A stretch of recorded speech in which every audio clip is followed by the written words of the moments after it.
মঙ্গলবার পশ্চিম মেদিনীপুর জেলা দাসপুরের সোনাখালীতে বামেদের আয়োজিত জনসভার প্রাঙ্গণটি ভরে উঠল একাধিক ব্যঙ্গচিত্রের পোস্টার আর ব্যানারে।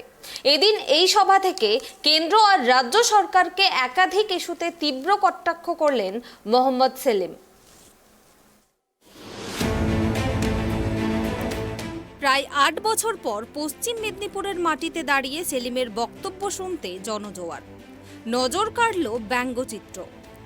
চিরাচরিত প্রথা ভেঙে ব্যঙ্গাত্মক চিত্র আর কার্টুনে ভর করে জনসংযোগে জোর দিল বাম। মঙ্গলবার পশ্চিম মেদিনীপুর জেলার দাসপুরের সোনাখালীতে বামেদের আয়োজিত জনসভার প্রাঙ্গণটি হয়ে উঠল একাধিক ব্যঙ্গচিত্রের পোস্টার আর ব্যানারে। কোথাও রাবণের 10 মাথার অনুকরণে মমতাকে প্রধান মাথা করে ব্যঙ্গচিত্র, আবার কোথাও বা দুর্নীতির আর্থিক পরিমাণকে সামনে রেখে একাধিক নেতার ব্যঙ্গচিত্র। এমনই একাধিক পোস্টারে ভরে উঠল সোনাখালী স্কুল প্রাঙ্গণ, যেখানে জনসভার প্রধান বক্তা ছিলেন মোহাম্মদ সেলিম।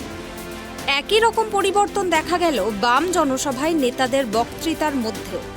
উন্নয়ন, কৃষি, শ্রমজীবী মানুষের অধিকারের বক্তব্য থেকে কিছুটা সরে এসে রাজ্য সরকার এবং কেন্দ্রীয় সরকারের নেতাদের বিরুদ্ধে কড়া ভাষায় আক্রমণ শানাতে দেখা গেল প্রবীণ বাম নেতা সুশান্ত ঘোষ থেকে শুরু করে বাম পলিট ব্যুরোর সদস্য মোহাম্মদ সেলিমকেও।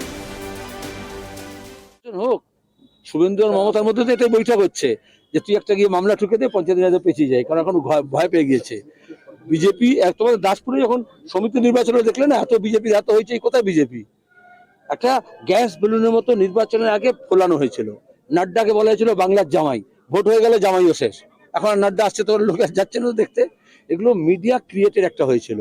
এখনো পঞ্চায়েত নির্বাচনে যখন আমরা বলেছি লুটেরাদের তাড়িয়ে আমরা মানুষের পঞ্চায়েত গড়ে তুলবো, তখনই লুটেরা ভয় পেয়েছে। সেই লুটেরার নেতা একজন শুভেন্দু হতে পারে, সেই লুটেরার অভিষেক হতে পারে, সেটা বিজেপি ঝান্ডা নিয়ে আসতে পারে, তৃণমূলের ঝান্ডা নিয়ে আসতে পারে। তারা পঞ্চায়েত ভোট করতে চাইছে না। আর আমরা বলেছি, তোমার প্রশ্নের উত্তরে সোজা সাপটা, বিজেপি এবং তৃণমূলের বিরুদ্ধে আমরা সব মানুষকে নিয়ে, দল, ব্যক্তি, গোষ্ঠী, যারা বিজেপি এবং তৃণমূলের কাছে বিক্রি হবে না, তাদের সবাইকে আমরা জড়ো করছি। সেটাই তো মানুষের জোট। মোহাম্মদ সেলিমের বক্তব্য, আগে তৃণমূলের সমস্ত পোস্টারে মমতা দিদির ছবি থাকতো, এখন আর সেই ছবি থাকে না, কারণ তৃণমূল নিজেও বুঝে গেছে এখন ওই মুখ দেখলে আর ভোট আসবে না। জনসভার মঞ্চ থেকে এভাবেই শাসক দলকে তীব্র ভাষায় বিঁধলেন সিপিআইএম পলিট ব্যুরোর সদস্য মোহাম্মদ সেলিম।